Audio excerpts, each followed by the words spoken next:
Assalamualaikum warahmatullahi wabarakatuh. Kembali lagi di channel Mendadak Horor. Apa kabar? Semoga sehat selalu ya. Dukung channel ini supaya bisa berkembang. Tak usah berlama-lama lagi, kita masuk ke ceritanya. Di lereng bukit yang dikelilingi hutan lebat, kampung kecil itu seperti terlupakan oleh dunia luar. Pohon-pohon tinggi menjulang seperti raksasa tua yang merangkak pelan. Daun-daunnya bergoyang pelan dalam hembusan angin yang tak pernah benar-benar reda. Kabut pagi tebal menyelimuti jalan tanah berdebu, membuat udara terasa lembab dan dingin menusuk tulang. Di tengah hiruk-pikuk warga yang mulai beraktivitas, Burhan mengayuh gerobak kayunya yang sudah usang. Roda gerobak berderit nyaring setiap berguling, seperti jeritan pelan yang menggema di keheningan pagi. Gerobak itu sederhana, catnya mengelupas di sana-sini, tapi isinya selalu menggoda. Tumpukan pisang goreng keemasan dan tempe mendoan yang masih mengepul panas. Wangi minyak goreng yang harum itu menyebar jauh, menarik anak-anak sekolah dan pekerja ladang yang lewat. Burhan, pria berusia 40-an dengan kulit sawo matang yang terbakar matahari, mengusap keringat di dahinya. Rambutnya, yang mulai memutih di pelipis menempel basah di kepala, dan bajunya yang lusuh, penuh noda minyak. Setiap hari seperti ini, ia berteriak dengan suara serak, yang sudah parau karena kelelahan. Gorengan panas, pisang goreng enak, tempe mendoan garing, mampir yuk, Bu, Pak. Senyumnya ramah, tapi matanya, mata yang dalam dan gelap, menyimpan kebosanan yang tak terucapkan. Ia sudah bertahun-tahun menjalani rutinitas ini, mengayuh dari ujung kampung ke ujung lainnya, berharap cukup uang untuk makan malam sederhana. Tapi hari ini, seperti biasa, pelanggan datang sporadis. Seorang ibu membeli 2 pisang, anak kecil meminta 1 tempe dengan mata lapar, dan sesekali seorang tetangga kaya lewat dengan mobil mengkilap, tak melirik pun gerobaknya. Saat matahari naik lebih tinggi, kabut mulai menipis, memperlihatkan rumah-rumah kayu reot yang berjejer di pinggir jalan. Burhan berhenti di bawah pohon beringin besar, tempat favoritnya untuk istirahat. Ia duduk di bangku gerobak, mengunyah roti tawar kering yang dibawa dari rumah. Pikirannya melayang ke tetangga sebelah, Pak Haji yang baru saja bangun masjid kecil. Kenapa dia bisa kayak gitu? Jualan kain doang, tapi mobilnya udah yang baru. Gumam Burhan dalam hati. Iri itu seperti duri kecil yang menusuk hatinya setiap hari, semakin dalam seiring waktu. Hidup susah ini terasa seperti kutukan abadi. Rumah bocor saat hujan, tagihan listrik yang menumpuk, dan mimpi punya anak yang tak kunjung datang. Burhan menggelengkan kepala, mencoba mengusir pikiran itu. Tapi angin dari hutan tiba-tiba berhembus lebih kencang, membawa suara samar yang aneh. Seperti tangis perempuan jauh, pelan dan pilu, bergema di antara pepohonan. Burhan mendongak, tapi tak ada apa-apa selain daun berguguran. Hayalan aja, katanya pada diri sendiri, meski bulu kuduknya merinding.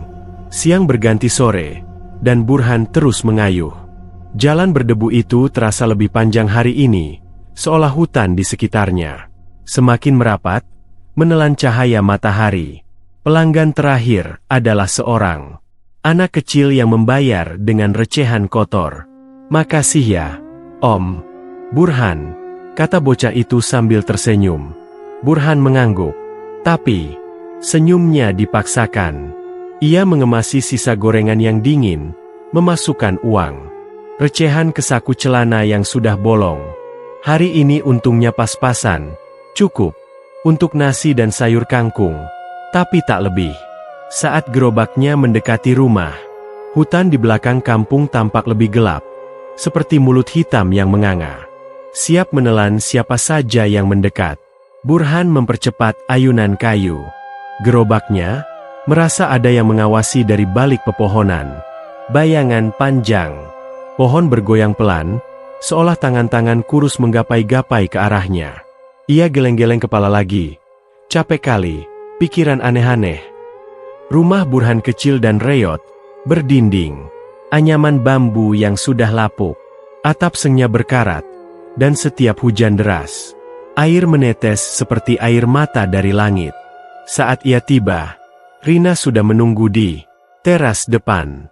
Wanita itu berusia 30-an, wajahnya lembut dengan senyum, yang selalu hangat, meski pipinya cekung karena kurang gizi.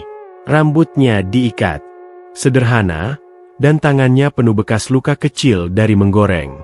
Rina adalah istri setia yang tak pernah mengeluh, meski pernikahan mereka sudah 10 tahun tanpa anak. Ia bangun pagi untuk menyiapkan adonan gorengan, mengaduk tepung dan minyak di dapur kecil yang penuh asap. Hari ini, ia menjahit baju. Burhan yang robek di lengan, jarumnya bergerak lincah di bawah cahaya lampu. Minyak yang redup. Mas pulang. Capek ya hari ini. Sapa Rina sambil berdiri, membersihkan tangan di kain lap lusuh. Burhan mengangguk. Pelan, meletakkan gerobak di halaman depan. Ia masuk ke rumah. Aroma masakan sederhana, nasi jagung dan telur ceplok, menyambutnya. Tapi wanginya tak bisa menutupi bau lembab dari dinding berjamur. Burhan duduk di kursi kayu reot, menghela napas panjang. Rina menyajikan piring di depannya. Makan dulu, Mas. Aku goreng pisang sisa tadi, biar enak. Burhan mengambil sendok, tapi nafsunya hilang. Begitu saja. Ia memandang Rina yang duduk di seberang, matanya yang coklat, lembut menatapnya penuh kasih. Sabar ya, Mas. Besok pasti lebih baik, kata Rina pelan, sambil menyentuh tangannya. Suaranya seperti lagu lama yang ia nyanyikan saat mengaduk adonan, nada yang menenangkan tapi kini terdengar hambar bagi Burhan. Kapan lebih baik itu datang, Rin? Aku muak, bentak Burhan tiba-tiba. Suaranya lebih keras dari yang ia inginkan. Rina terkejut, tapi ia hanya tersenyum tipis. Kita berusaha bareng, Mas. Tuhan pasti kasih jalan. Malam mulai turun, dan kampung diselimuti kegelapan yang pekat. Burhan berbaring di kasur tipis yang berderit, mendengar suara jangkrik dari luar. Rina sudah tertidur di sisinya, napasnya teratur dan damai. Tapi Burhan tak bisa pejam mata. Angin malam dari hutan berhembus masuk, lewat celah jendela, membawa bau amis samar seperti air sungai yang keruh. Suara tangis perempuan itu datang lagi, lebih jelas kali ini, seperti isak yang tercekat, bergema pelan di antara dinding rumah. Burhan duduk tegak, telinganya menangkap getaran aneh di udara. Di luar jendela, bayangan pohon bergoyang. Lebih liar, bentuknya seperti tangan wanita yang menggapai ke arah rumah. Mereka. Jantung Burhan berdegup kencang. Keringat dingin mengalir di punggungnya. Apa itu? Gumamnya. Tapi Rina tetap tidur nyenyak. Tak terganggu. Ia bangun pelan, mendekati jendela. Kegelapan. Hutan tanpa hidup. Daun-daun bergerak seperti bisikan rahasia. Tiba-tiba, angin berhenti, dan keheningan mencekam menyelimuti semuanya. Burhan merasa dingin menusuk, seolah ada yang berdiri di belakangnya. Napas dingin menyentuh lehernya. Ia berbalik cepat, tapi tak ada apa-apa selain Rina yang bergeser dalam tidurnya.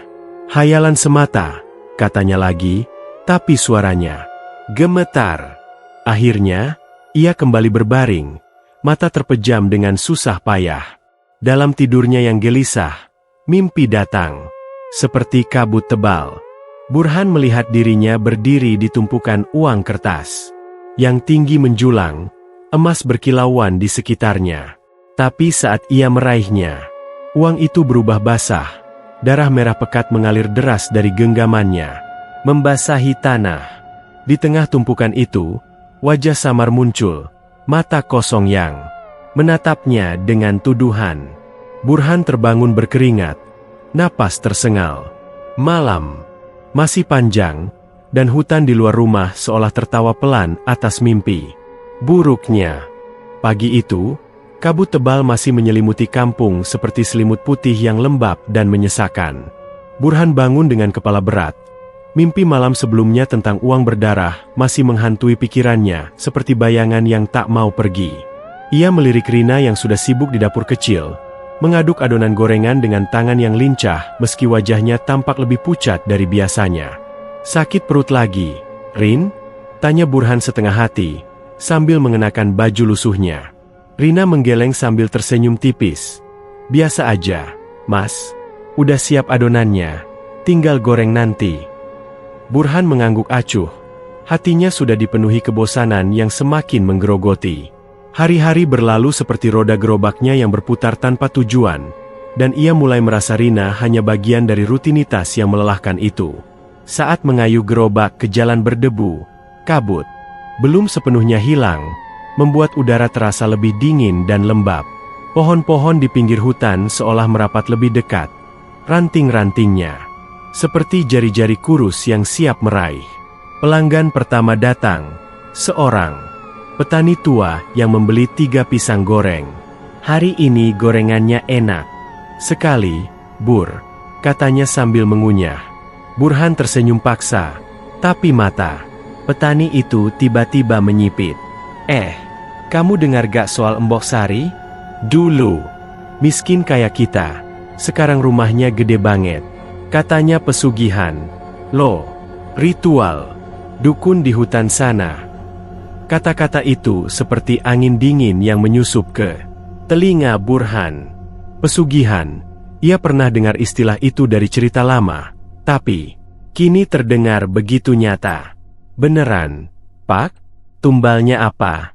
tanya Burhan pelan. Suaranya bergetar antara rasa takut dan penasaran. Petani itu menyeringai, giginya kuning. "Entahlah, katanya nyawa orang deket. Tapi, lihat aja, dia kaya raya sekarang. Cuma, malam-malam suka ada suara aneh dari rumahnya." Burhan melanjutkan perjalanannya, tapi kata-kata itu terus bergaung di kepalanya seperti bisikan yang tak henti. Gerobaknya berhenti di bawah pohon rindang, dan ia duduk sebentar, memandang hutan yang gelap di kejauhan. Kabut mulai naik lagi, meski siang sudah tinggi, membawa bau amis seperti ikan busuk yang mengambang di sungai keruh. Bau itu tak biasa, seolah datang dari dalam tanah, membuat perut Burhan mual. Ia menggelengkan kepala, mencoba fokus pada gorengan yang mulai dingin. Tapi, pikirannya melayang. Bagaimana rasanya kaya? Rumah besar, makanan enak setiap hari, tak perlu lagi mengayuh gerobak ini. Rina, dia pasti senang juga. Tapi bayangan tentang tumbal membuat hatinya gelisah. Apakah benar ada dukun tua di pinggir hutan yang bisa mengubah nasib? Siang berganti sore, dan Burhan memutuskan mampir ke warung kopi tetangga, sesuatu yang jarang ia lakukan karena hemat uang. Warung itu kecil, atapnya dari daun nipah yang sudah lapuk, dan asap rokok mengepul di udara lembab. Beberapa pria kampung duduk di bangku kayu, mengobrol pelan. Burhan memesan kopi hitam pahit, duduk di pojok sambil mendengarkan. Soal pesugihan Mbok Sari itu beneran, loh, kata seorang tetangga bernama Pak Joko. Suaranya rendah seperti rahasia. Dukunnya Mbah Gento, di gubuk pinggir hutan. Katanya, cukup bawa nama orang terdekat, ritual malam purnama, langsung kaya. Tapi bayarnya mahal, hantu yang gak pernah pergi. Yang lain tertawa nervous, tapi Burhan merasa jantungnya berdegup lebih cepat. Beneran nyata, Bur, bisik Pak Joko. Mendekat, tapi tumbalnya orang terdekatmu. Istri, anak, saudara. Kamu, pikir aja, hidup susah ini selamanya apa?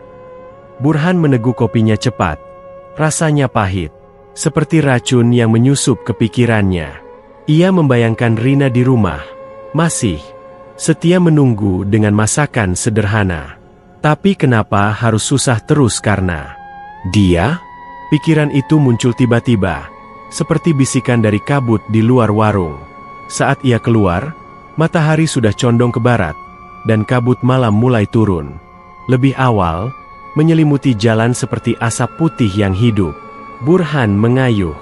Gerobak pulang, tapi angin berhembus pelan, membawa suara langkah kaki basah di atap rumah-rumah yang dilewati, meski tak ada hujan.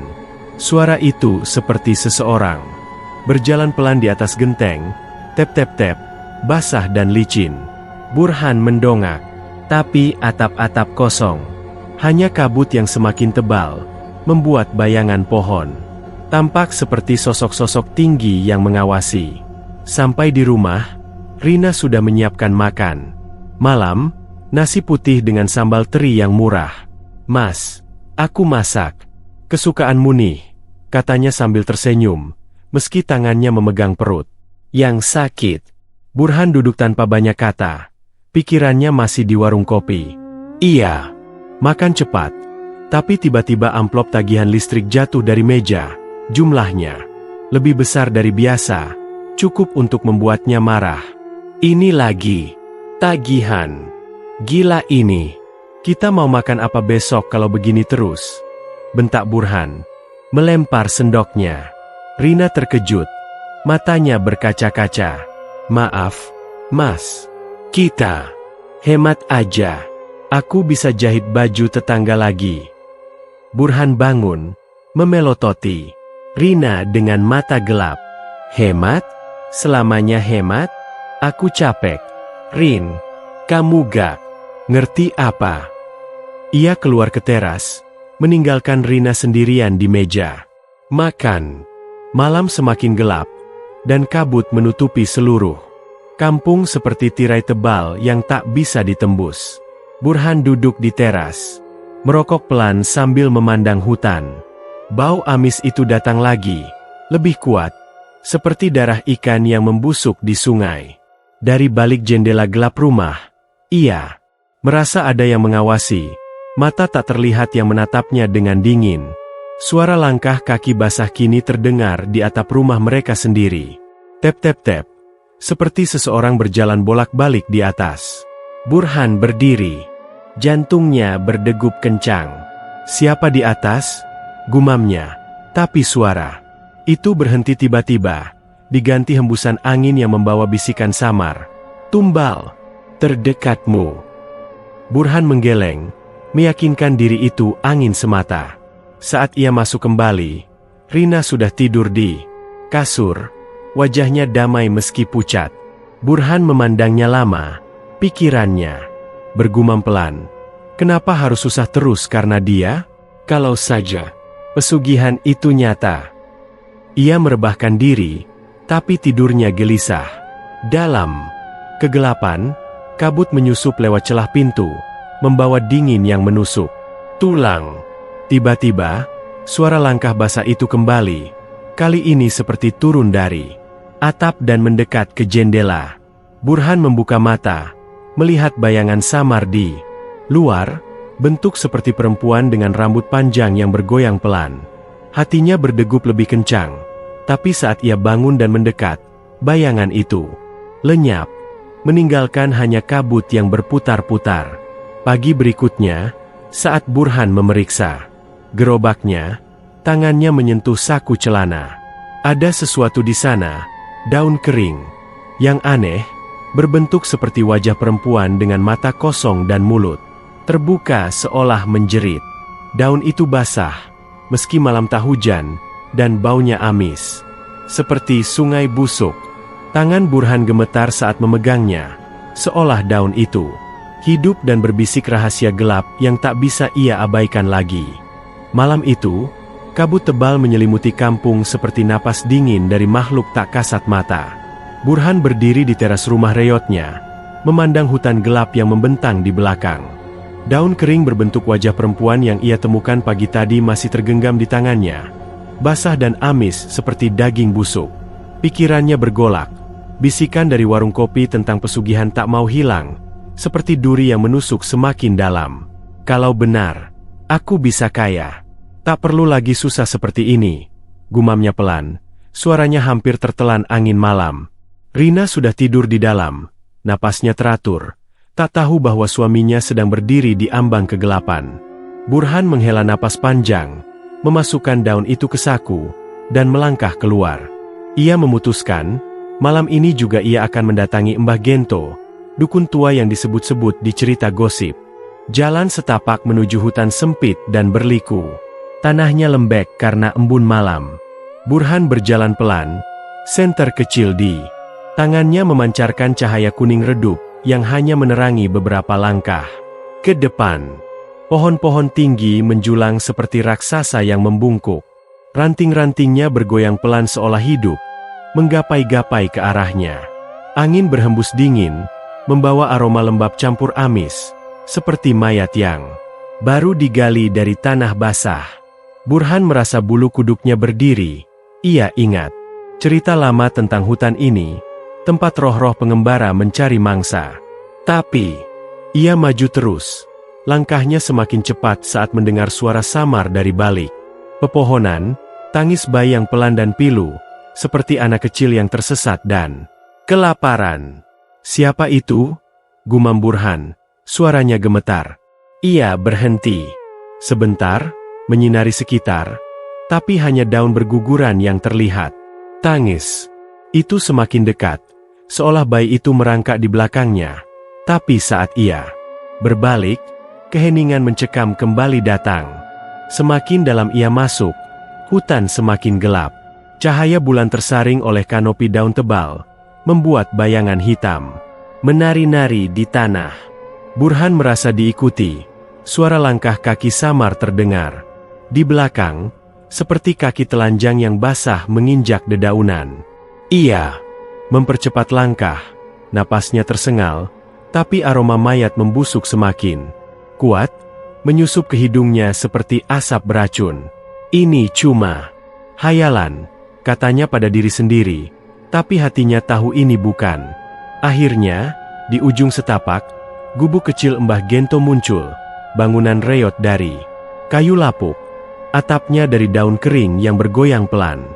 Asap tipis mengepul. Dari cerobong, berbau amis seperti darah yang direbus. Pintu gubuk setengah terbuka, dan dari dalam terdengar gumaman pelan seperti mantra kuno. Burhan mengetuk pintu dengan tangan gemetar. Mbah Gento," panggilnya pelan. Pintu berderit terbuka sendiri, seolah angin membantunya. Di dalam, ruangan redup diterangi lilin tunggal yang apinya berkedip-kedip, memantulkan bayangan panjang di dinding. Berlumut, Mbah Gento duduk di lantai, tubuhnya kurus seperti tulang berbalut. Kulit keriput, rambut putihnya panjang acak-acakan, dan matanya, mata hijau yang menyala seperti mata binatang buas di malam hari, menatap tajam ke arah Burhan. "Kau datang, anak muda. Aku sudah tahu," katanya dengan suara serak, seperti angin melewati celah batu. Burhan masuk pelan, pintu menutup sendiri di belakangnya dengan bunyi gedebuk yang membuat jantungnya melonjak. Udara di dalam gubuk pengap, bercampur bau dupa aneh dan amis darah kering. Dukun tua itu menyeringai. Giginya kuning dan tajam. "Pesugihan, ya? Kau mau hidup susah, ingin kaya seperti yang lain?" Burhan mengangguk pelan, duduk di depannya. Mbah Gento mengeluarkan mangkuk kayu berisi bubuk hitam. Baunya amis menusuk seperti isi perut binatang. "Mati. Ritual ini kuno, dari leluhur. Kekayaan abadi, uang mengalir seperti air sungai. Tapi harganya, 1 nyawa. Tumbal yang pantas, orang terdekatmu." Nyawa itu tukar emas, tapi rohnya rohnya tak pernah pergi sepenuhnya. Mata hijau Mbah Gento berkilat lebih terang, seolah membaca jiwa Burhan yang gelap, melihat semua iri dan kebosanan yang tersembunyi. Burhan ragu sebentar, ingatan tentang Rina muncul. Senyumnya yang hangat, tangannya yang membantu di dapur. Tapi kemudian, bayangan kemiskinan kembali. Rumah bocor, tagihan menumpuk, mimpi yang hancur. Aku setuju. Mbah Tumbalnya. Rina. Istriku, katanya pelan. Suaranya hampir hilang. Mbah Gento tertawa pelan. Suaranya seperti jeritan angin di hutan. Rina. Ya? Bagus. Wanita setia. Nyawanya kuat. Malam purnama besok, taburkan bubuk ini di air minumnya. Ucapkan mantra ini. Dengan darah ini, aku tukar nasib. Nyawa Rina untuk emas abadi. Ia menyerahkan kantong kecil berisi bubuk hitam. Tangan keriputnya dingin seperti mayat saat menyentuh tangan Burhan. Ingat, tak ada jalan mundur. Rohnya akan datang, tapi kekayaanmu aman, asalkan kau kuat. Burhan mengangguk. Hatinya berdegup kencang seperti genderang perang. Ia berdiri, tapi sebelum pergi, Mbah Gento berbisik, hutan ini hidup, anak. Ia ingat setiap langkahmu. Pintu terbuka sendiri lagi, dan Burhan melangkah keluar ke kegelapan. Perjalanan pulang lebih mencekam. Angin berhembus lebih kencang, membawa suara tangis bayi yang kini terdengar seperti jeritan perempuan dewasa, jeritan pilu yang memanggil nama, Burhan. Burhan. Ia berlari pelan, senter bergoyang-goyang, bayangan pohon. Seperti tangan yang mencoba menariknya kembali. Aroma mayat membusuk menempel di bajunya, membuatnya mual. Saat akhirnya tiba di rumah, kabut sudah menipis. Tapi hutan seolah masih mengawasi dari kejauhan. Rina terbangun saat ia masuk. Wajahnya mengantuk tapi hangat. Mas, kemana malam-malam? Aku khawatir, katanya pelan, berdiri dan memeluknya. Tubuh Rina hangat. Tapi, bagi Burhan, pelukannya terasa seperti jerat yang akan segera putus. Cuma jalan-jalan, Rin. Tidur lagi. Jawabnya dingin, melepaskan pelukan. Di kamar, Burhan menyembunyikan kantong bubuk. Di bawah kasur tipis mereka. Tangannya bergetar saat menyentuh tangan Rina yang dingin karena malam lembab. Ia berbaring di sisinya, tapi tidur tak datang. Suara tangis dari hutan masih bergema di telinganya. Dan dalam kegelapan, ia merasa bayangan Mbah Gento menyeringai dari sudut ruangan. Malam purnama besok akan datang, dan dengan itu, akhir dari hidup susahnya, atau awal dari mimpi buruk yang tak terbayangkan. Malam purnama tiba seperti janji gelap yang tak bisa dihindari. Bulan penuh menggantung rendah di langit. Cahayanya keperakan menyusup melalui celah-celah pohon hutan, membuat bayangan panjang yang menari-nari seperti makhluk hidup.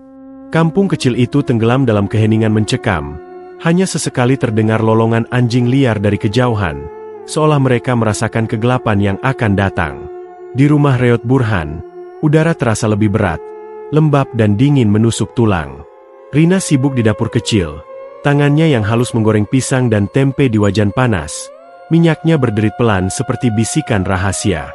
Wangi gorengan yang biasanya menggugah selera kini terasa amis samar, seolah tercampur dengan bau darah busuk dari kantong bubuk yang disembunyikan Burhan.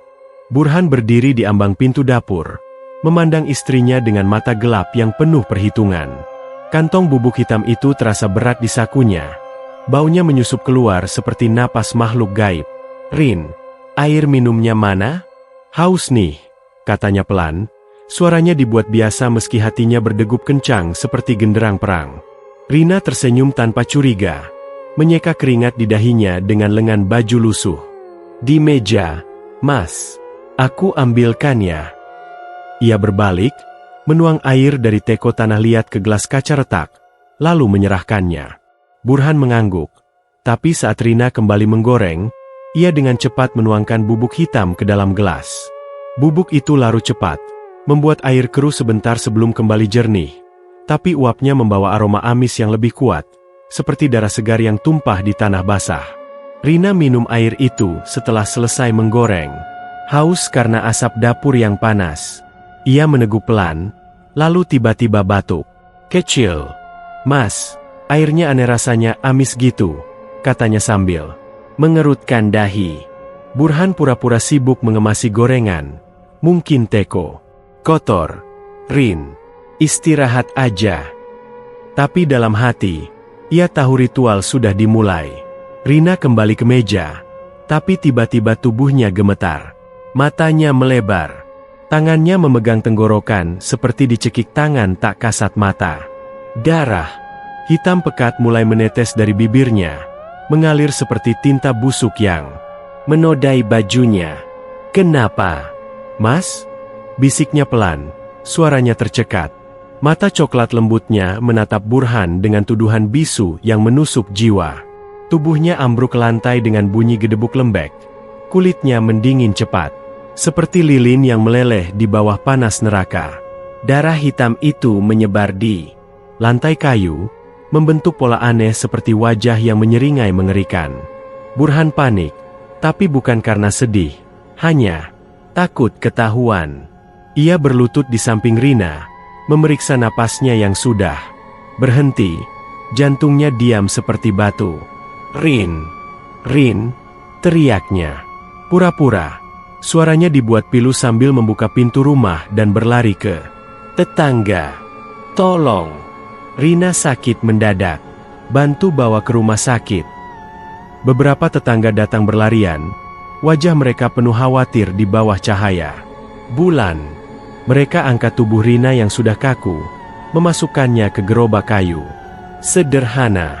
Burhan ikut berpura-pura menangis. Dia tiba-tiba muntah darah. "Pak, harus cepat." Tapi dalam hati, ia tahu tak ada rumah sakit.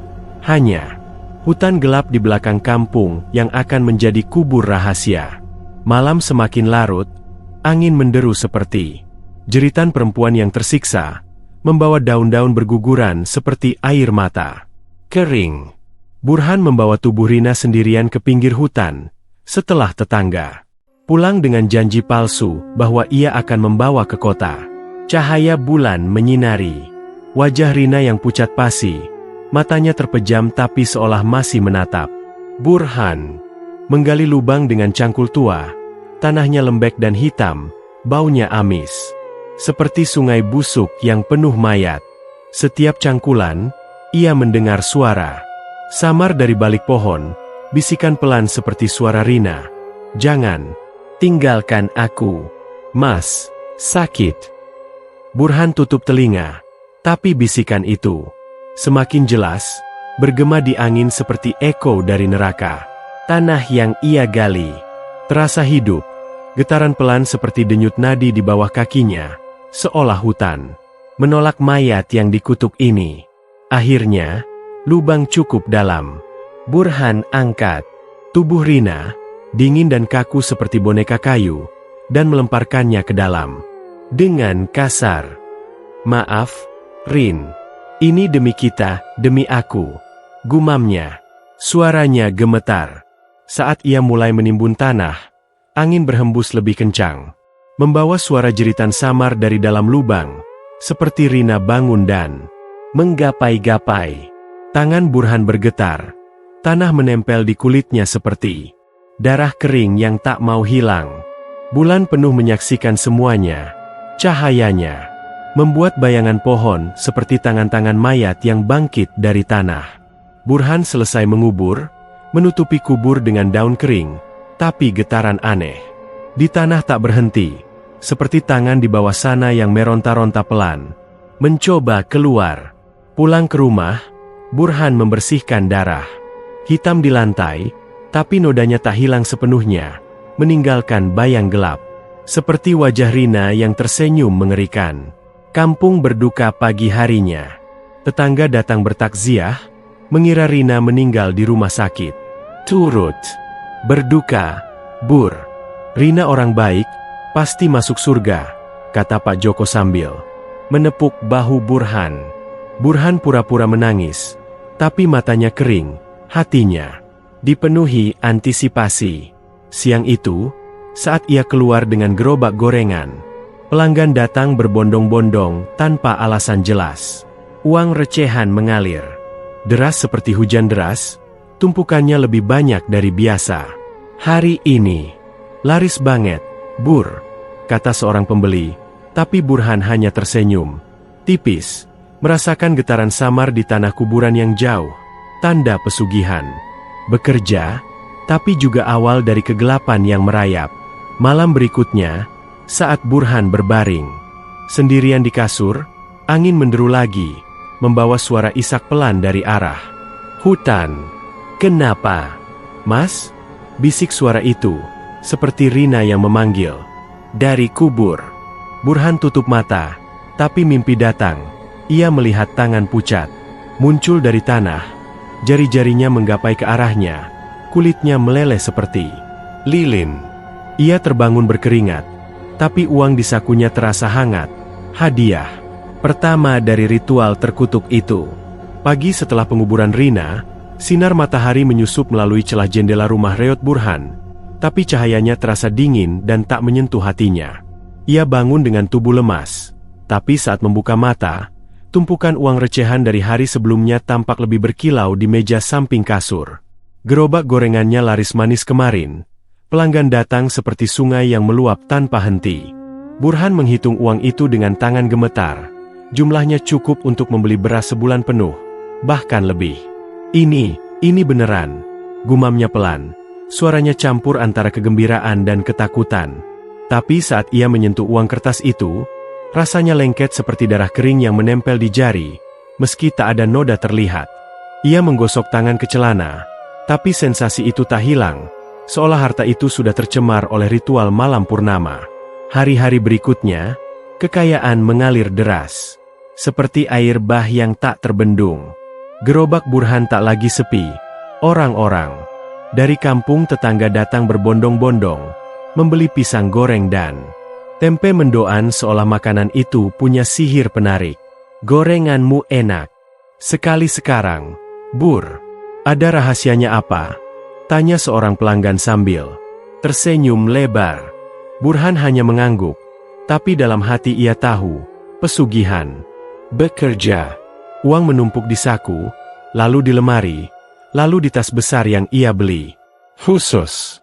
Dalam seminggu, ia sudah punya cukup untuk menjual gerobak tua itu dan membeli rumah mewah di pinggir kampung, bangunan 2 lantai dengan dinding batu kokoh, taman luas penuh bunga mawar merah, dan garasi untuk mobil mengkilap yang baru ia pesan. Tetangga kagum, berbisik-bisik di belakang. Burhan kaya mendadak, mungkin warisan dari saudara jauh. Pak Joko datang berkunjung, mata irinya tak bisa disembunyikan. "Hebat kamu, Bur. Rina pasti bangga dari surga." Burhan tersenyum tipis, tapi kata-kata itu seperti pisau yang menusuk, mengingatkannya pada kubur rahasia di hutan. Rumah baru itu megah, lantai marmernya dingin dan licin, jendela-jendelanya lebar menghadap hutan yang kini tampak lebih jauh tapi tetap mengintai. Burhan pindah sendirian, meninggalkan rumah reot seperti meninggalkan masa lalu yang miskin. Ia isi rumah dengan perabot mewah, sofa empuk berwarna merah darah, lemari kayu jati yang mengkilap, dan dapur luas dengan kompor gas modern. Tapi tanpa Rina, rumah besar itu terasa hampa, seperti gua kosong yang bergema dengan kesunyian. Burhan mulai boros, membeli baju baru, jam tangan emas, dan mengadakan pesta kecil untuk tetangga yang penasaran. Malam pertama di rumah baru, ia undang Pak Joko dan beberapa teman lama. Meja penuh makanan mewah yang dipesan dari kota, ayam goreng restoran, sate kambing, dan minuman beralkohol yang mahal. Akhirnya kaya. Hidup susah itu masa lalu, tawa Burhan lantang. Gelasnya beradu dengan yang lain di bawah cahaya lampu kristal yang berkilauan. Tetangga tertawa ikut, tapi mata mereka penuh tanya, bagaimana bisa secepat ini? Saat pesta usai dan tamu pulang, keheningan. Rumah baru menyelimuti Burhan seperti kabut tebal. Ia duduk sendirian di sofa, memandang taman luar yang gelap. Angin malam berhembus pelan, membuat pintu depan berderit sendiri, seolah ada tangan tak kasat mata yang mendorongnya. "Angin aja," gumam Burhan, tapi derit itu berulang, semakin lambat, dan panjang seperti napas yang tersengal. Ia bangun, menutup pintu dengan kuat, tapi saat kembali ke sofa, bau gorengan amis menyusup ke hidungnya, bau yang aneh, bercampur amis darah segar seperti saat ritual dulu. Bau itu datang dari dapur, Meski tak ada makanan yang dimasak, Burhan masuk ke dapur, menyinari dengan senter ponsel, tapi tak ada apa-apa selain bayangan panjang dari lemari yang menari di dinding. Hayalan, katanya lagi, tapi hatinya mulai gelisah.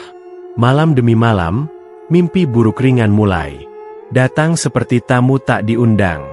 Burhan tidur di kamar utama yang luas, kasur empuknya seharusnya nyaman, tapi ia sering terbangun tengah malam. Dalam mimpi pertama, ia melihat Rina tersenyum di cermin kamar mandi, wajahnya lembut seperti dulu, tapi senyumnya terlalu lebar, giginya hitam seperti darah kering. "Mas, senangnya sekarang?" bisiknya dari cermin, suaranya bergema seperti dari dalam sumur dalam. Burhan terbangun berkeringat, berlari ke kamar mandi, tapi cermin hanya memantulkan wajahnya sendiri yang pucat. Tapi saat ia menyentuh kaca, permukaannya terasa lengket seperti uang darah itu. Ia mulai menghindari cermin malam-malam, menutupnya dengan kain hitam. Kekayaan terus mengalir. Burhan beli lebih banyak lagi perhiasan emas dari toko kota, cincin berkilauan yang ia pakai di jari manis. "Ini buat ganti yang lama," gumamnya sendirian, mengingat cincin kawin sederhana milik Rina yang kini terkubur bersamanya. Tapi saat ia memakainya malam itu, di bawah cahaya lampu tidur, cincin emas itu berubah. Pelan di genggamannya, bentuknya memelintir seperti tangan kecil yang membusuk. Jari-jarinya kurus dan hitam, kulitnya mengelupas seperti daun kering. Burhan berteriak, melempar cincin ke lantai, tapi saat jatuh, itu kembali jadi cincin biasa. "Apa ini?" bisiknya panik. Tapi rumah diam saja, hanya angin yang berhembus lagi, membawa tangis samar dari dinding tebal. "Mas, kenapa?" Suara itu pelan, seperti isak Rina yang datang dari balik batu, bergema samar di telinganya. Burhan mencoba mengabaikan, keluar rumah lebih sering, pesta lagi dengan wanita-wanita baru dari kota yang tertarik pada kekayaannya. Tapi saat sendirian, tangis itu kembali, lebih jelas, seolah dinding rumah menyimpan rahasia gelap. Ia mulai minum lebih banyak, tapi alkohol tak bisa menenggelamkan suara itu. Taman luar yang indah kini terasa mencekam malam hari, bunga mawar merah seperti darah yang membeku, dan bayangan hutan di kejauhan seolah mendekat pelan. Burhan merasa hampa semakin dalam. Kekayaan seperti racun manis yang perlahan merusak jiwanya. "Ini harga yang pantas," katanya pada diri sendiri, tapi dalam hati, ia tahu kegelapan baru saja mulai merayap. Kekayaan Burhan yang mendadak tak lagi menjadi rahasia di kampung kecil itu. Rumah mewahnya dengan taman luas kini menjadi pusat gosip. Tapi di balik pagar besi yang mengkilap, kegelapan mulai merayap lebih dalam. Pagi itu, Burhan keluar ke gerobak gorengan barunya, yang lebih besar dan dicat ulang, dengan senyum percaya diri. Tapi pelanggan yang biasanya berbondong-bondong kini mulai mundur. Seorang ibu rumah tangga mengendus gorengan yang baru digoreng. Hidungnya mengerut. "Ini amis sekali, Bur. Kayak bau ikan busuk. Kemarin juga gini," katanya sambil mengembalikan pisang goreng yang masih panas. Burhan menciumnya sendiri, dan ya, di balik wangi minyak, ada aroma amis yang menusuk, seperti darah segar yang membeku di sungai keruh. Pelanggan lain mengeluh hal serupa, meninggalkan gerobaknya setengah kosong. "Mungkin minyaknya jelek," gumam Burhan, tapi dalam hati ia tahu ini bukan kebetulan. Pesugihan yang memberi kekayaan kini mulai menunjukkan gigi tajamnya. Untuk mengusir kegelisahan, Burhan mencoba tenggelam dalam kemewahan. Ia mulai mengundang wanita-wanita baru dari kota, yang tertarik pada mobil mengkilap dan dompet tebalnya. Malam itu, seorang wanita bernama Sinta datang. Rambutnya panjang bergelombang dan senyumnya manis seperti madu. Mereka makan malam di ruang tamu luas. Lilin menyala redup, menerangi meja marmer. "Kamu beruntung sekali, Bur. Kaya mendadak." "Gini," kata Sinta sambil menyentuh tangannya. Burhan tertawa, mencoba melupakan tangis samar yang kadang terdengar dari dinding. Tapi saat mereka naik ke kamar tidur, angin malam berhembus pelan, membawa suara derit dari lemari kayu jati yang baru. Burhan abaikan, memeluk Sinta di kasur empuk. Namun, saat malam semakin larut, jejak kaki basah muncul di lantai kamar, cetakan telapak kaki kecil yang basah dan dingin, seperti seseorang baru keluar dari sungai. Sinta terbangun. Itu apa, Bur? Lantai basah. Gini. Burhan bangun cepat, menyinari dengan lampu samping, tapi jejak itu lenyap pelan, meninggalkan hanya genangan air amis yang menguap seperti napas gaib. Keesokan harinya, Burhan mencoba mengabaikan lagi, keluar pesta dengan teman-teman baru. Tapi hantui semakin sering. Saat mandi di kamar mandi mewah dengan ubin putih mengkilap, uap panas menyelimuti ruangan seperti kabut hutan. Burhan berdiri di bawah pancuran, air hangat mengalir di tubuhnya, mencoba membersihkan lengket darah yang masih terasa di tangan. Cermin besar di depannya berkabut, tapi saat ia usap dengan tangan, bayangan samar muncul di balik pantulan wajahnya sendiri. Wajah Rina, pucat pasi, seperti mayat yang baru bangkit, mata kosong tanpa pupil, rambut basah menempel di pipi seperti rumput sungai. Aku di sini, Mas. Selamanya, bisik. Suara itu pelan, bergema dari balik kaca seperti dari dalam sumur gelap. Burhan mundur, jantungnya berdegup kencang, tapi bayangan Rina tersenyum mengerikan. Bibirnya retak-retak seperti tanah kering. Darah hitam menetes pelan dari sudut mulut. Ia ambil handuk, lempar ke cermin, tapi saat handuk jatuh, cermin retak. Sendiri, retakan panjang seperti urat darah yang menyebar, memantulkan wajah Rina yang semakin jelas. Panik melanda, Burhan ambil palu kecil dari kotak peralatan dan hancurkan cermin itu. Kaca berhamburan ke lantai seperti hujan pecahan tajam, bunyinya seperti jeritan kaca yang pecah. Tapi saat ia pandang pecahan di lantai, hawa dingin menusuk tulangnya. Pecahan-pecahan itu membentuk pola aneh, seperti huruf-huruf yang tersusun menjadi nama Rina, besar dan jelas, dengan noda darah samar di tepinya. Burhan mundur ke dinding, napasnya tersengal, ruangan terasa lebih dingin, uap mandi berubah menjadi kabut tebal yang menyusup ke paru-parunya. Ini gak nyata, katanya berulang, tapi suara ketukan pelan mulai terdengar dari lemari pakaian di kamar sebelah, laik jari mayat yang menggaruk kayu dari dalam, lambat dan gigih, seolah mencoba keluar. Malam demi malam, hantui memburuk. Burhan undang Sinta lagi, berharap kehadiran orang lain bisa mengusir kegelapan. Mereka tidur bersama, tapi tengah malam, suara ketukan dari lemari semakin kuat, tok-tok-tok, seperti kuku panjang yang menggores pintu dari dalam. Sinta terbangun, wajahnya pucat. Bur, ada apa di lemari itu? Kayak ada orang di dalam. Burhan bangun, ambil tongkat besi, dan buka pintu lemari dengan tangan gemetar. Tak ada apa-apa selain baju-baju mewah yang bergantung diam. Tapi saat ia tutup kembali, suara ketukan berpindah ke dinding kamar, seperti jari yang merayap di balik batu, mencari celah untuk keluar. Sinta pergi pagi. Harinya, rumahmu aneh, Bur. Aku gak mau lagi. Burhan sendirian. Lagi, rumah besar terasa seperti penjara hidup. Dinding-dindingnya berbisik rahasia gelap. Untuk menenangkan diri, Burhan mulai minum obat penenang yang dibeli dari apotek kota, pil kecil putih yang menjanjikan tidur nyenyak.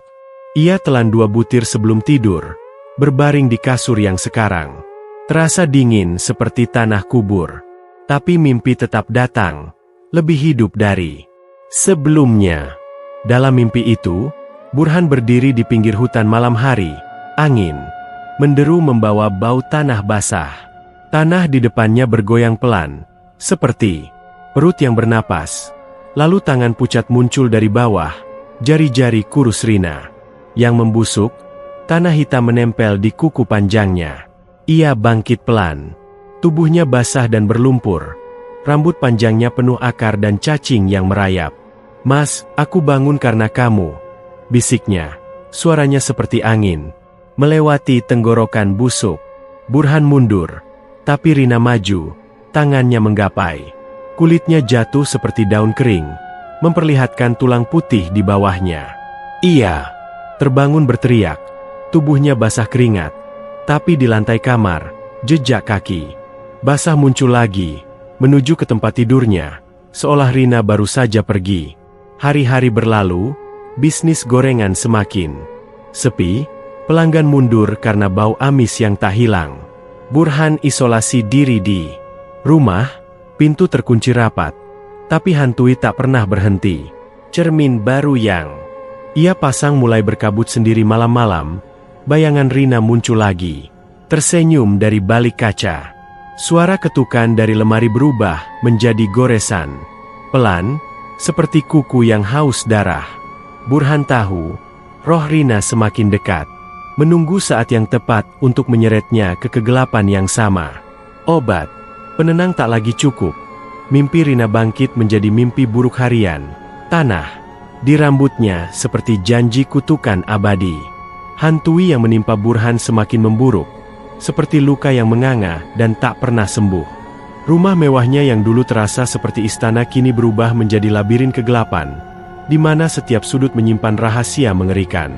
Malam demi malam, mimpi buruk datang lebih ganas, menyeretnya ke dalam kegelapan yang lebih dalam dari sebelumnya.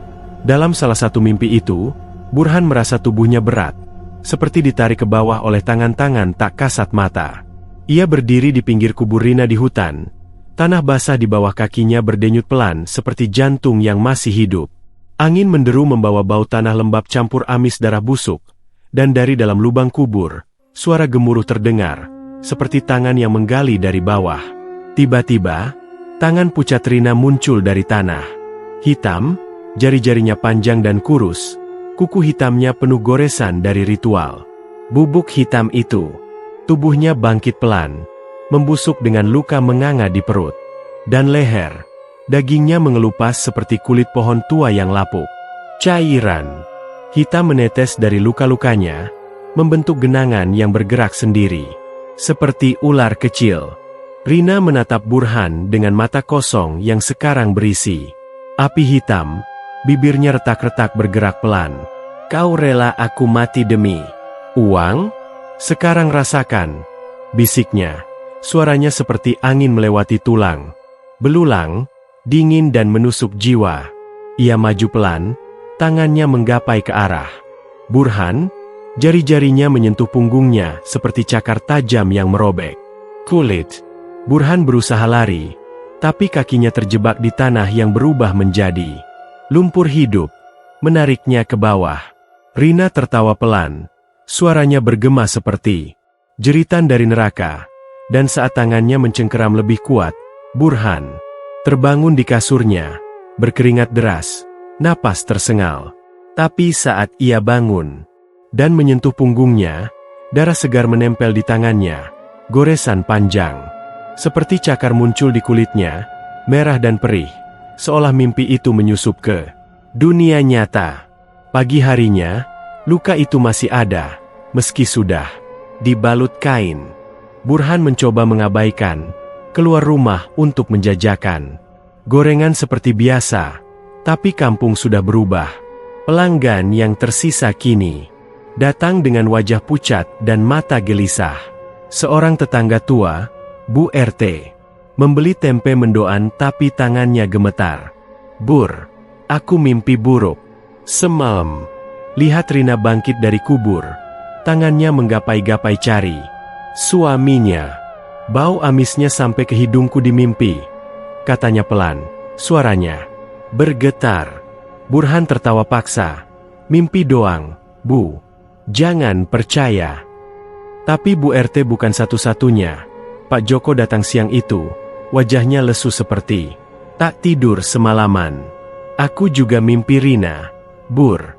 Dia bisik-bisik nama kamu. Bilang, kenapa kau bunuh aku? Gorenganmu ini, bau amisnya bikin mimpi buruk." Rumor hantu menyebar cepat seperti api di rumput kering. Orang-orang kampung mulai menghindari rumah Burhan, berbisik-bisik di warung kopi tentang arwah Rina yang gentayangan, mencari pembalasannya.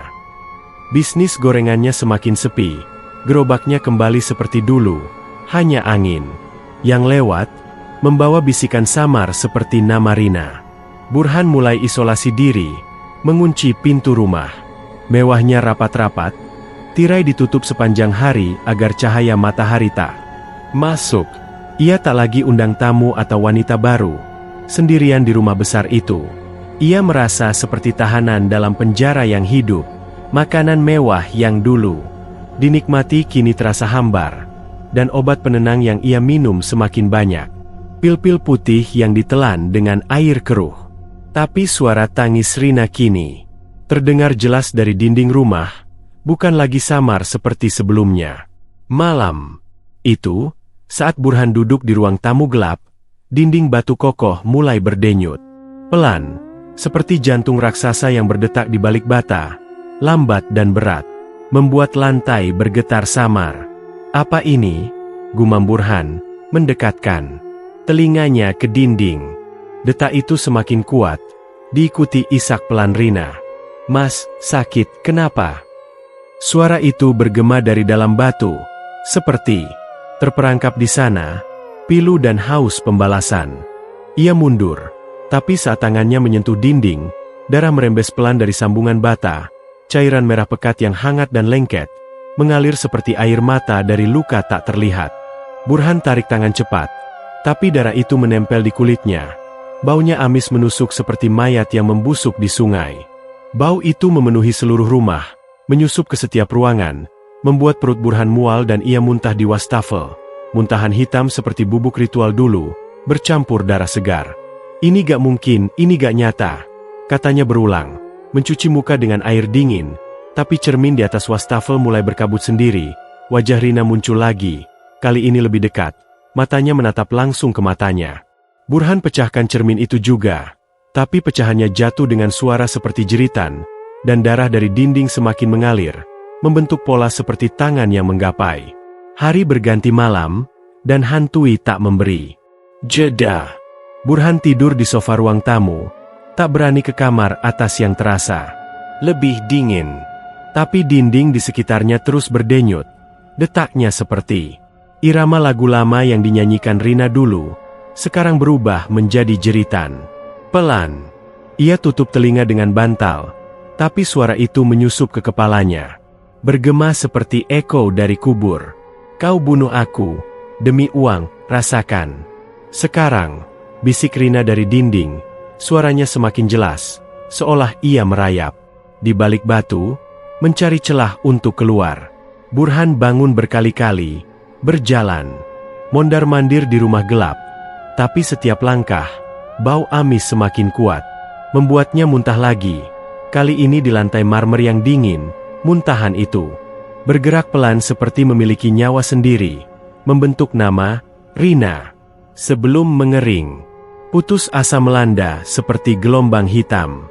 Burhan tak tahan lagi, obat penenang habis, mimpi cakar di punggung semakin sering, dan rumor di kampung membuatnya seperti hantu hidup yang dihindari semua orang. "Aku harus kembali ke Mbah Gento," gumamnya pagi itu. Wajahnya pucat seperti mayat, mata cekung karena tak tidur. Ia keluar rumah. Untuk pertama kalinya dalam hari-hari, angin pagi membawa bisikan sama Rina. Dari hutan, jalan ke gubuk dukun terasa panjang, tapi Burhan tahu ini satu-satunya jalan, atau mungkin akhir dari segalanya. Hutan menyambutnya dengan kegelapan yang lebih pekat. Pohon-pohon bergoyang seperti menyeringai, siap menyaksikan akhir pengkhianatan yang terkutuk. Hutan malam itu terasa lebih hidup dari biasanya. Pohon-pohonnya seperti makhluk raksasa yang bernapas pelan. Ranting-rantingnya bergoyang seolah mengundang Burhan masuk ke perangkap abadi.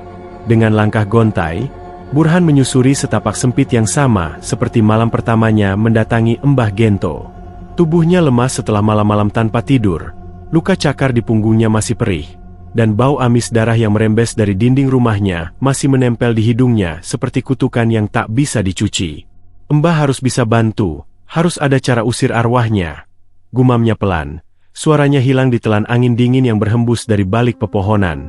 Cahaya bulan samar menyusup melalui kanopi daun tebal, membuat bayangan hitam menari-nari di tanah lembek, seolah kaki-kaki gaib mengikuti setiap langkahnya. Gubuk Mbah Gento muncul di ujung jalan, tapi kali ini tampak lebih reot dan gelap. Asap yang biasanya mengepul dari cerobong kini tak ada, diganti hembusan angin yang membawa bau amis lebih kuat, seperti mayat yang sudah lama terkubur tapi baru saja digali.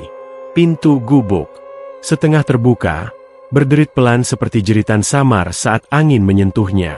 Burhan mengetuk dengan tangan gemetar. Mbah Gento, aku butuh bantuan." Tak ada jawaban, hanya keheningan yang mencekam. Ia dorong pintu pelan, masuk ke dalam ruangan redup yang diterangi lilin tunggal di meja kayu. Lapuk. Mbah Gento duduk di lantai. Punggungnya membungkuk, mata hijaunya yang biasa menyala kini redup seperti api yang hampir padam. "Mbah, arwah Rina, dia datang terus."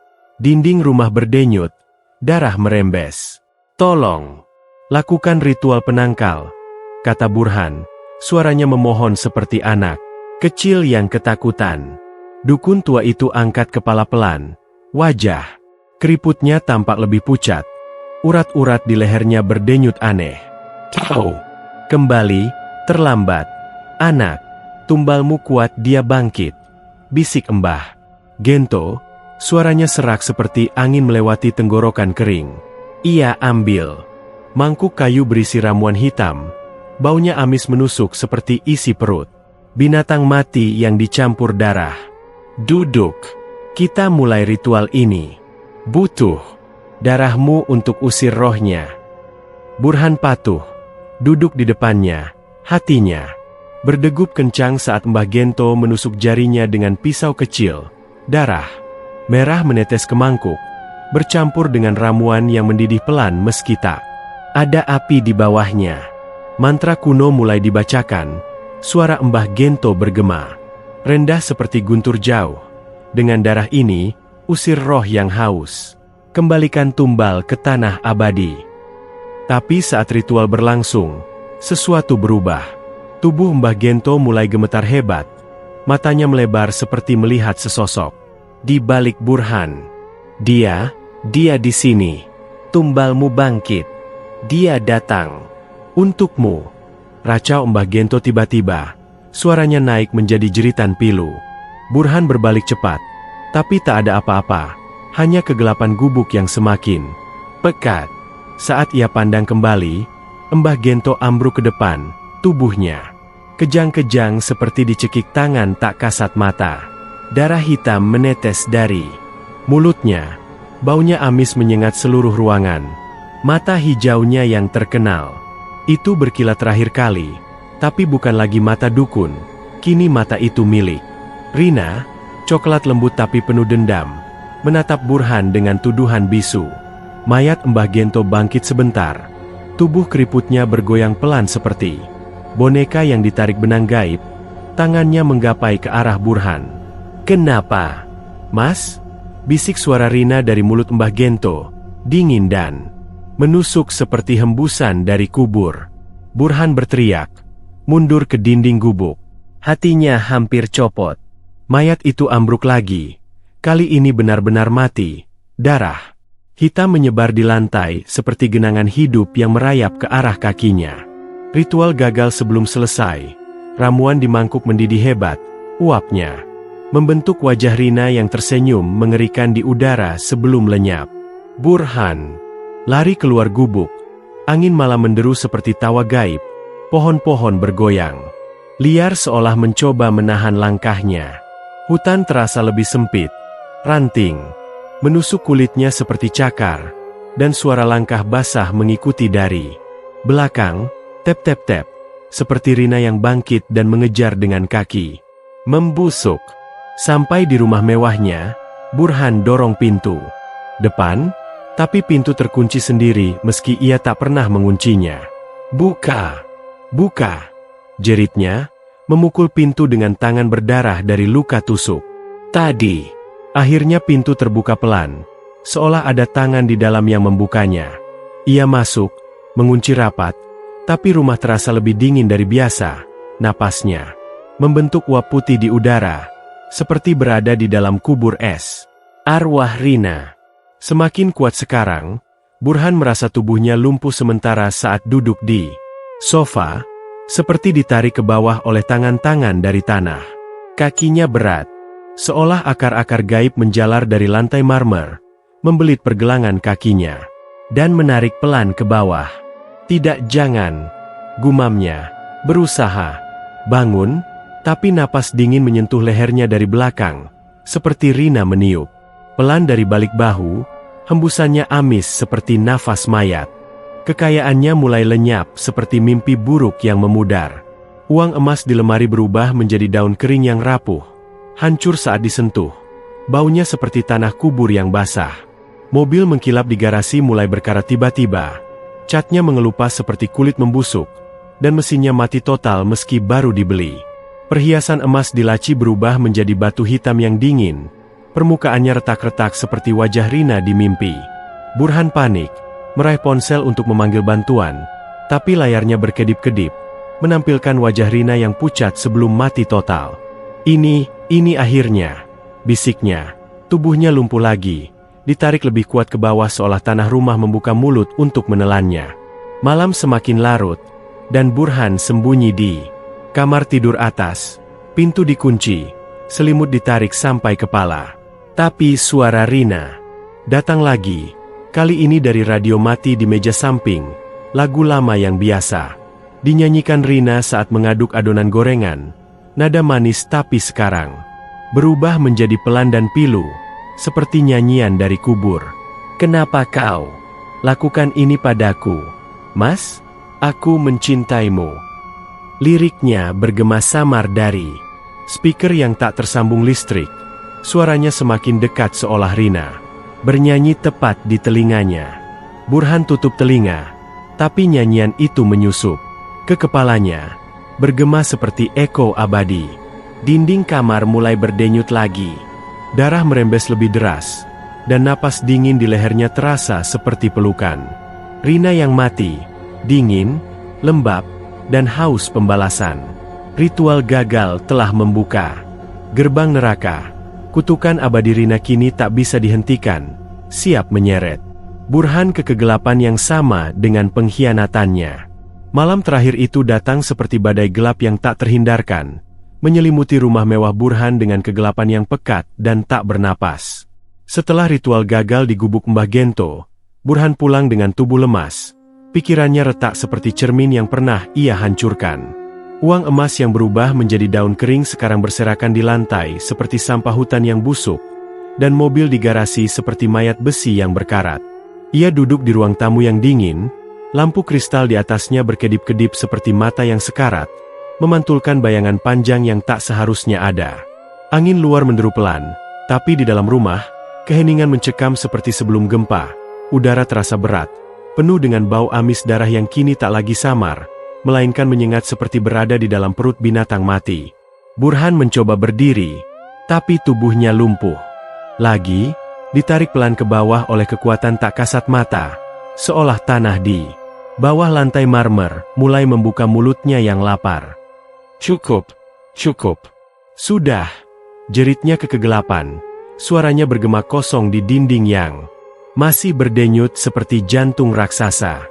Tapi jeritannya hanya dijawab oleh suara radio mati yang tiba-tiba hidup lagi, memutar lagu lama Rina dengan nada yang melengking aneh. Liriknya berubah menjadi jeritan pelan. "Aku cinta kau, Mas, tapi kau bunuh aku." Burhan tutup telinga, tapi suara itu menyusup ke kepalanya seperti cacing yang merayap di otak. Pintu-pintu rumah berderi terbuka sendiri. Angin dingin menyusup masuk membawa daun kering dari hutan yang berputar-putar di lantai seperti tarian maut. Kemudian, cermin besar di dinding ruang tamu yang masih utuh setelah yang lain dipecah, mulai berkabut pelan, meski tak ada uap di udara. Burhan memandangnya dengan mata melebar. Jantungnya berdegup, seperti palu yang menghantam dada. Dari balik kaca, bayangan Rina muncul lagi. Tapi kali ini bukan samar. Ia melangkah keluar dari cermin seperti air yang mengalir. Tubuhnya membusuk tapi anehnya indah mematikan, seperti bunga mawar yang layu tapi masih berduri tajam. Kulitnya pucat pasi, jatuh pelan seperti daun kering dari pohon musim gugur, memperlihatkan daging merah di bawahnya yang berdenyut pelan seperti hidup. Rambut panjangnya basah dan berlumpur, penuh akar kecil yang merayap seperti ular mini, dan matanya, mata coklat, lembut yang dulu penuh kasih, kini kosong tapi berkilat dengan api dendam hitam. "Mas, akhirnya kita bertemu lagi," bisiknya. Suaranya manis seperti lagu lama tapi mematikan, bergema seperti eko dari lubang kubur yang dalam. Burhan mundur, punggungnya menempel ke dinding, yang sekarang basah oleh darah merembes. Tapi Rina maju pelan, jejak kakinya meninggalkan genangan air amis di lantai marmer. Rumah mulai berguncang seperti gempa bumi, dinding retak-retak seperti urat darah yang pecah, dan keran di dapur tiba-tiba mengalir darah merah pekat. Suaranya seperti jeritan yang tercekat. Kau sudah mati. Pergi," jerit Burhan. Suaranya pecah karena ketakutan. Tapi Rina hanya tersenyum, bibirnya retak, memperlihatkan gigi hitam yang tajam. "Mati karena kamu, Mas. Karena bosan. Susah. Kau tumbalkan aku. Ingat bubuk hitam itu? Rasanya amis di tenggorokanku, seperti racun yang kau beri dengan senyum." Ia angkat tangan, jari-jarinya kurus dan berlubang seperti dimakan cacing, menyentuh udara di depan Burhan. Dan seketika napas Burhan terasa sesak, seperti dicekik oleh tangan dingin dari kubur. Konfrontasi itu datang seperti banjir darah. Rina berdiri tepat di depannya, tubuhnya dekat sampai Burhan bisa mencium bau busuk dagingnya yang bercampur wangi adonan gorengan lama, wangi yang dulu menenangkan, kini mengerikan. "Aku setia, Mas. Aku bantu goreng pisangmu, nyanyi lagu buatmu. Tapi kau pilih kaya sendirian. Sekarang, lihat apa yang kau dapat, rumah ini, uang ini, semua terkutuk karena pengkhianatanmu." Kata-katanya seperti pisau yang menusuk hati Burhan, mengungkap rahasia gelap yang ia coba kubur dalam-dalam. Burhan jatuh berlutut, air mata bercampur, keringat dingin mengalir di wajahnya. "Maaf, Rin, aku salah. Tolong, usir kutukan ini." Tapi Rina tertawa pelan, suaranya seperti angin menderu di hutan, membuat lampu kristal jatuh dan pecah seperti hujan kaca tajam. "Maaf, terlambat, Mas. Aku cinta kau. Jadi mari kita susah bareng di sana, di kubur yang kau gali untukku." Ia peluk Burhan pelan, tangannya yang dingin dan membusuk melingkar di lehernya seperti ular yang siap memeras. Sentuhannya seperti es yang membakar. Kulit Rina jatuh ke bahu Burhan seperti serpihan kertas basah, dan napasnya di telinga Burhan berbau amis darah yang membuat perutnya mual. Burhan jerit, berusaha melepaskan diri, tapi kekuatan Rina seperti akar pohon tua yang tak bisa dicabut. Ia seret Burhan pelan ke lantai. Tubuhnya ditarik ke bawah seolah tanah rumah membuka portal ke kubur lama di hutan. Rumah berguncang lebih hebat, dinding runtuh pelan seperti badai, dan api muncul tiba-tiba dari lemari uang, membakar kekayaan Burhan menjadi abu hitam yang berbau amis. "Tidak, tolong," jerit Burhan terakhir kali. Tapi Rina peluk lebih erat, bibirnya menyentuh telinganya.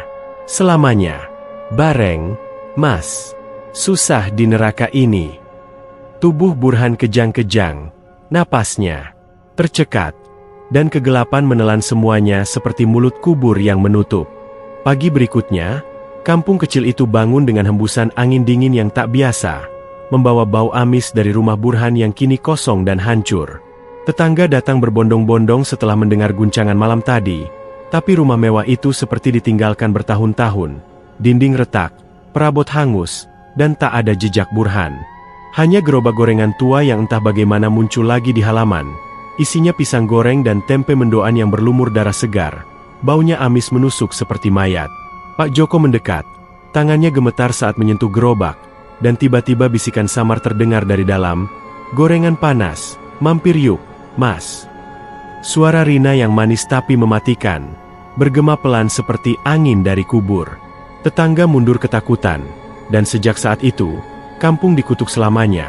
Malam-malam, gerobak itu bergerak sendiri di jalan berdebu, menghantui siapa saja yang mendengar bisikan abadi Rina, mengingatkan bahwa ambisi buta tak pernah mati sendirian.